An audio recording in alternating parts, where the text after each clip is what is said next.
What should you do if your swing kettlebell starts to feel too light? Welcome to My Body Fits, helping you move through menopause. Now let's answer this question.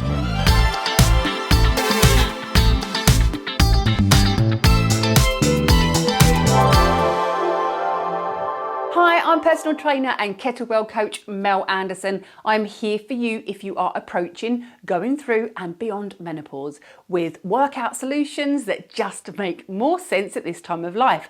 Now, this question, what do you do if your standard kettlebell that you've been using for a while starts to feel too light?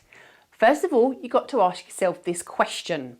Have you got access to a set of heavier bells, preferably 2 heavier bells? If the answer is no, here's some stuff that you can do. Simply do more swings in each set. I usually opt for 10 swings in each set. You can increase that to 15 or 20 to make your workout harder. Reduce your rest time. Having less rest between sets is also a great way to add a bit more challenge. Switch to a different type of swing. If you've been practicing 2-hand swings, try single-hand swings or hand-to-hand swings with the same weight for a bit more challenge. Add a challenging exercise in between sets, like a plank, a slow mountain climber or push-ups. Add complexity to your swings by adding other exercises. For example, 10 swings, 5 goblet squats and 5 overhead presses, one after the other without setting the bell down. If the answer is yes, you do have access to some heavier bells, here's what we're going to do. You're going to take your normal swing bell plus one heavier and then one heavier than that. Now, normally kettlebells go up in 4 kilo increments, but you can nowadays get them in 2 kilo increments. So it's entirely up to you how much you want to jump up. So for today's video, I'm going to use 3 kettlebells with 4 kilo increments. Okay, I've got a 12 kilo,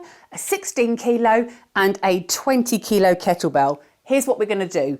On our standard bell, we're going to do 10 swings.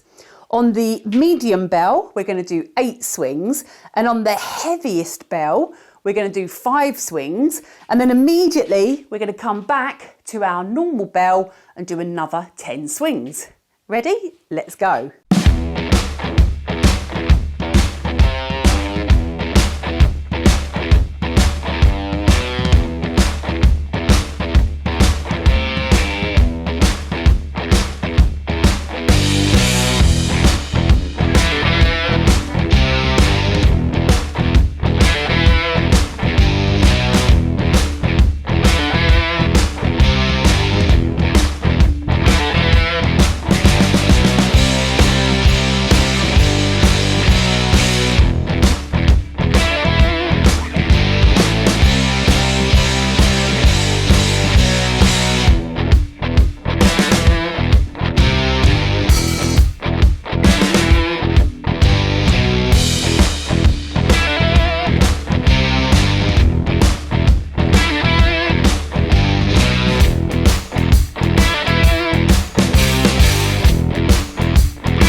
So here's the effect that you should have felt by doing that when you went back to do your normal bell, after doing those heavier ones, even though they were for less reps, that should have felt like it wanted to fly out of your hands.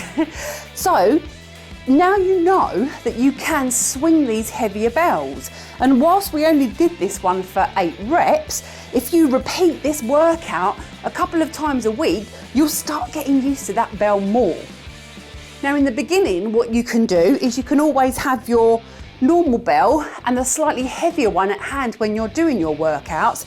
Start off with the heavier one, and if you feel you need to drop back, just drop back to your lighter one and keep weaving that heavier bell into your workouts until that feels comfortable and like your normal bell. Give that little workout a go. Pop down in the comments and tell me what bell were you using and what bell are you now using after practicing this. And I will see you again next week with some more kettlebell videos. Until then, enjoy your movement.